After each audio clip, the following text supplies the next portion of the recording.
तो ये बिल मुसलमानों के लिए नई उम्मीद है और न ही उम्मीद की नई किरण। डॉक्टर बाबा साहब अंबेडकर के संविधान को हर दिन कुचलने वाली ये सरकार देश के मुसलमानों से नफरत में इतनी अंधी हो गई है कि खुलेआम देश की संसद में देश सरकार के माइनॉरिटी मिनिस्टर साहब और होम मिनिस्टर साहब झूठ बोलते हैं और देश को गुमराह करते हैं। धन्यवाद सभापति महोदय। हम ही को कातिल कहेगी दुनिया, हमारा ही कत्लेआम होगा। हम ही कुएं खोदते फिरेंगे, हम ही पे पानी हराम होगा।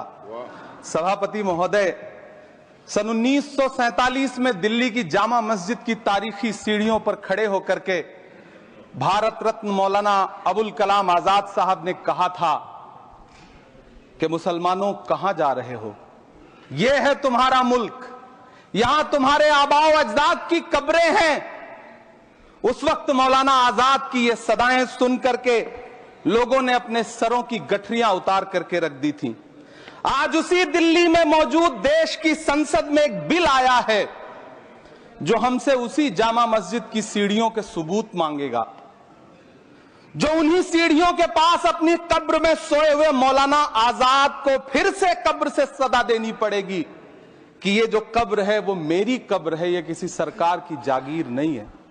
सभापति महोदय, मैं जहां खड़ा हूं इसी संसद भवन के सामने सड़क के उस पार अपनी कब्र में सोए हुए भारत के पूर्व राष्ट्रपति फखरुद्दीन अली अहमद की कब्र है।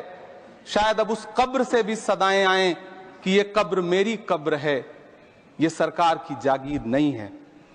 सभापति महोदय, मैं वक्फ कानूनों में किए जा रहे संविधान विरोधी बदलावों के खिलाफ बोलने के लिए खड़ा हुआ हूं।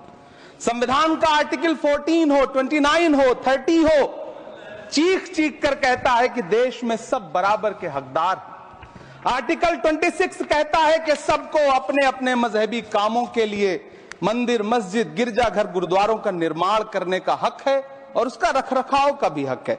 लेकिन डॉक्टर बाबा साहब अंबेडकर के संविधान को हर दिन कुचलने वाली यह सरकार देश के मुसलमानों से नफरत में इतनी अंधी हो गई है कि खुलेआम देश की संसद में देश सरकार के माइनॉरिटी मिनिस्टर साहब और होम मिनिस्टर साहब झूठ बोलते हैं और देश को गुमराह करते हैं। झूठ शब्द असत्य बोलते हैं। सरकार ने इस बिल का नाम उम्मीद रखा है। मंत्री जी कल से इसे देश के मुसलमानों के लिए नई उम्मीद बता रहे हैं। नहीं मंत्री जी, न तो ये बिल मुसलमानों के लिए नई उम्मीद है और न ही उम्मीद की नई किरण। सभापति महोदय, भाजपा ने पूरे देश में वक्फ के नाम पर कई सारे झूठ फैलाए हैं। आइए आज उनकी सच्चाई पर बात करते हैं। वक्फ ट्रिब्यूनल को ऐसे बताया जाता है जैसे वक्फ ट्रिब्यूनल कोई मजहबी खाप पंचायत हो। सभापति महोदय, जबकि सच्चाई यह है कि वक्फ ट्रिब्यूनल भी तो सरकारी न्यायिक विभाग है जिसमें सरकार द्वारा नियुक्त जज होते हैं, जिसमें प्रशासनिक अधिकारी होते हैं, कहीं ऊपर से थोड़ी आ गए। सभापति महोदय, देश के गृह मंत्री जी ने इसी सदन में कहा कि वक्फ ट्रिब्यूनल के फैसले के खिलाफ कोई कोर्ट नहीं जा सकता, जबकि सच यह है कि वक्फ एक्ट 1995 की धारा 83(9) के तहत हाई कोर्ट वक्फ ट्रिब्यूनल के फैसले की न सिर्फ समीक्षा कर सकता है बल्कि उसे बदल भी सकता है। सच तो यह है कि वक्फ बोर्ड खुद अपनी जमीनों के लिए कई सारी कोर्ट में मुकदमे लड़ रहा है। सभापति महोदय, दिल्ली की जिन 123 संपत्तियों को लेकर कल माइनॉरिटी मिनिस्टर, होम मिनिस्टर साहब और अभी आदरणीय नेता सदन बात कर रहे थे, आइए उनकी सच्चाइयों पे भी बात करते हैं। 1911 में जब अंग्रेजी हुकूमत ने कोलकाता के बजाय दिल्ली को राजधानी बनाने का फैसला किया तो रायसीना हिल्स के चारों तरफ जो मुसलमानों की ढेर सारी जमीनें थी उनको एक्वायर किया गया और लुटियन को इसकी तामीर की जिम्मेदारी सौंपी गई। सेंट्रल विस्टा की तरह लुटियन जोन का मेगा प्लान तैयार हुआ, लेकिन उस वक्त के मुसलमानों ने उस वक्त की अंग्रेजी हुकूमत से अपनी इबादत गाहों को बचाने के लिए लड़ाई लड़ी। मामला ब्रिटिश गवर्नमेंट तक पहुंचा। तब यह तय हुआ कि वो जो धार्मिक स्थल हैं उन्हें जस का तस रहने दिया जाएगा। इंडिया गेट के बगल वाली मस्जिद हो, जाप्तागंज, सुनहरी बाग मस्जिद हो, पार्लियामेंट रोड वाली मस्जिद हो, ऐसी 123 संपत्तियों के मैनेजमेंट के लिए 1913 में मुसलमान वक्फ वैलिडेशन एक्ट बना और उसके बाद एक नया शहर बसाया गया जिसे लुटियंस जोन का नाम दिया गया। फिर 1943-45 के बीच एक और समझौता हुआ आजादी से पहले, उसके तहत काफी सारी वक्फ जायदादों को सुन्नी मजलिस औकाफ बनाकर उसके अंडर किया गया ताकि उसकी देखरेख की जा सके। गृह मंत्री जी 2 दिन से सदन में जो बात कह रहे हैं वो दरअसल 123 संपत्तियां उसी सुन्नी मजलिस औकाफ के तहत आती है। सभापति महोदय, आजाद भारत आजाद हुआ। आजादी के बाद भारत में 1954 में वक्फ एक्ट लागू हुआ, जिसकी धारा 9 के तहत 1964 में केंद्रीय वक्फ काउंसिल का गठन हुआ। दिल्ली की वही 123 प्रॉपर्टीज को 1970 में सर्वे गजट करके गजट नोटिफाई किया गया। इसके निपटारे के लिए पूर्व प्रधानमंत्री इंदिरा जी के द्वारा 1974 में एक बर्नी कमेटी बनाई गई।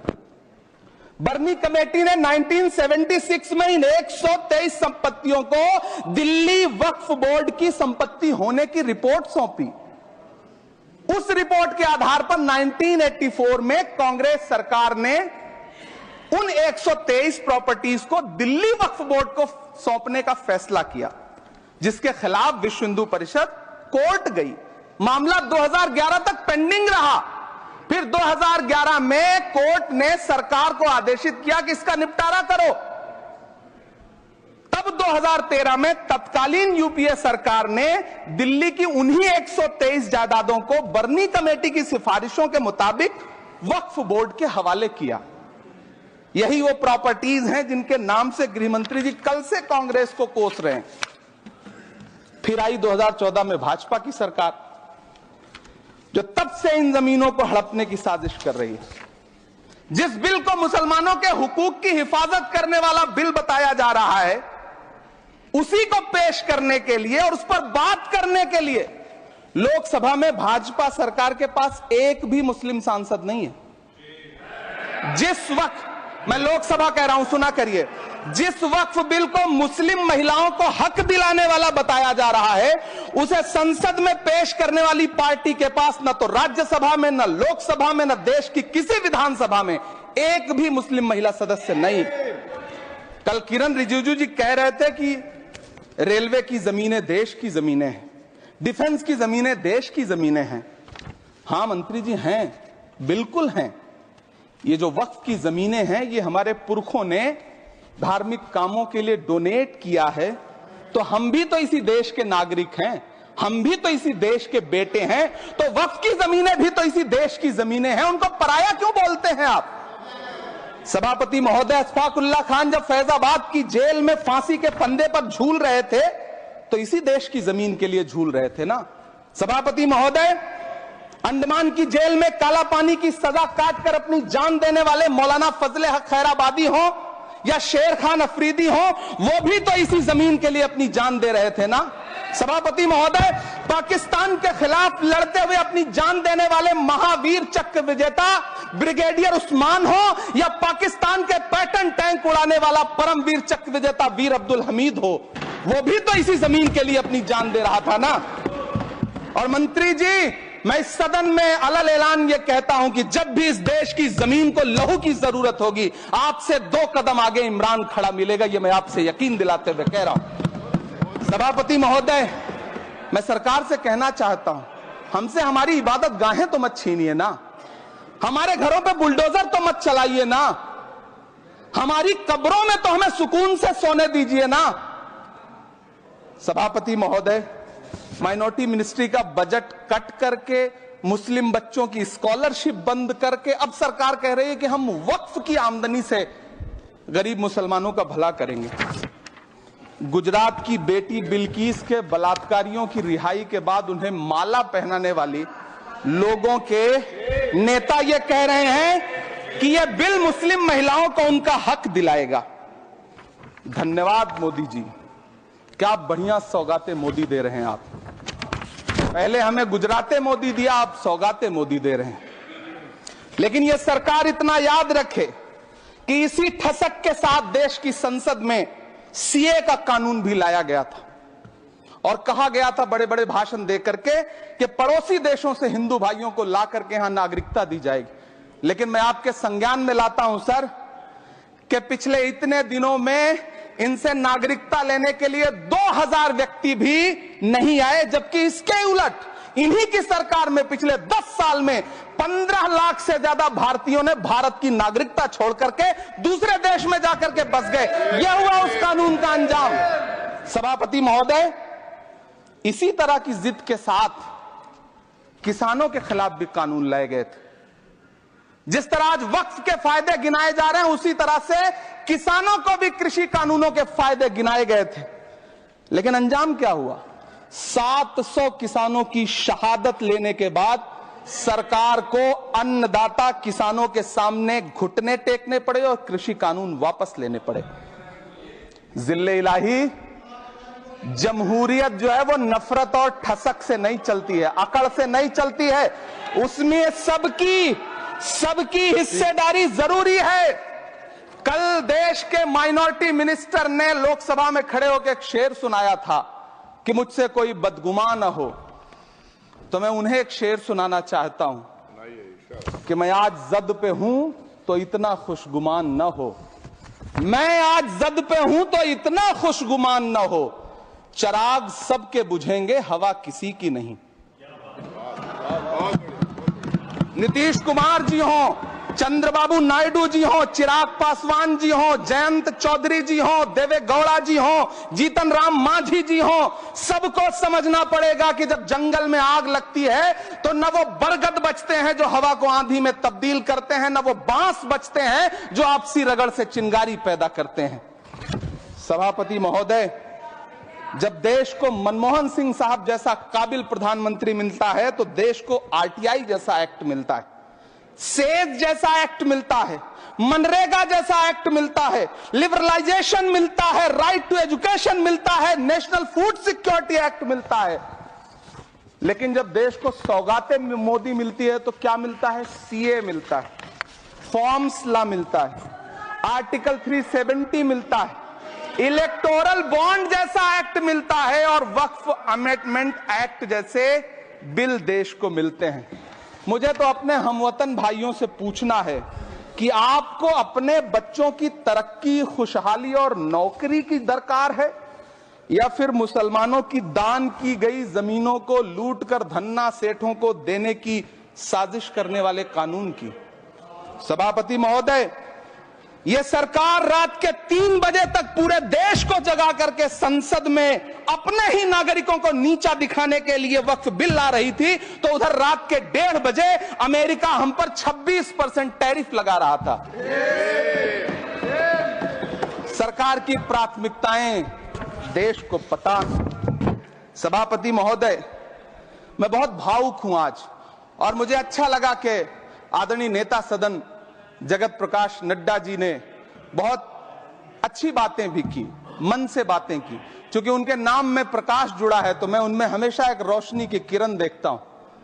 मैं उनके सामने बहुत अदब से यह बात कहना चाहता हूं कि चिरागों के सफर में दबदबा हो आंधियों का तो फिर अंजाम जुल्मत के सिवा कुछ भी नहीं होगा। यह दुनिया नफरतों के आखिरी स्टेज पर है, इलाज इसका मोहब्बत के सिवा कुछ भी नहीं होगा। मैं भावुक हूं, मेरी पलकें गीली हैं। अगर देश की एक बहुत बड़ी आबादी को लगता है कि आप उसका भला करने के लिए नहीं बल्कि उनकी इबादतगाहों, उनकी कब्रिस्तानों, उनकी खानकाहों को बर्बाद करने का बिल ला रहे हैं, तो फिर आप अगर समझाने में नाकामयाब रहे हैं तो यह आपकी नाकामयाबी है। पहले समझाइए, उसके बाद कोई बिल लेकर के आइए, तब शायद हम आपका इतनी पुरजोर तरीके से विरोध ना करें।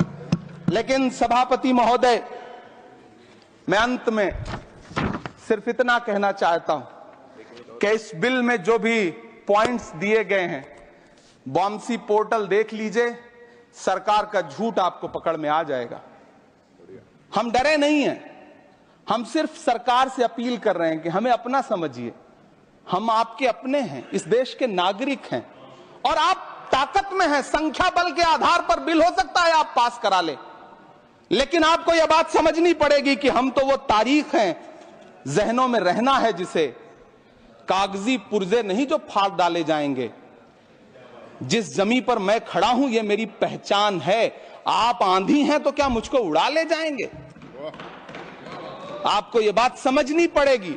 आपको अगर इतना विपक्ष की तरफ से पहले जेपीसी में इतने सारे पॉइंट्स आए और उसके बाद कल से लोकसभा में और राज्यसभा में सुझाव आप सुनने को तैयार नहीं है, लोगों की शंका को दूर करने के बारे में आप बिल्कुल सोच नहीं रहे, बस आप कह रहे हैं यह बिल उम्मीद की नई किरण है। नहीं साहब, इसे भले किरण जी लेके आए हैं लेकिन ये उम्मीद की नहीं बल्कि नाउम्मीदी की किरण है। और इस देश की एक बहुत बड़ी आबादी इस बात से खदशे में है, शक में है कि आप सीधे उनकी जमीनों को लूट करके धन्ना सेठों को बेचना चाहते हैं। मेरी अब भी आपसे अपील है कि इस बिल को वापस लीजिए। यह बिल कहीं से आपके अपने नागरिकों के लिए अच्छा नहीं है। यह बिल सिर्फ इस देश के मुसलमानों को नीचा दिखाने का और अपने एक ऐसे मतदाता वर्ग को खुश करने का बिल है जिनको इस बिल के पास हो जाने से कुछ मिलेगा भी नहीं।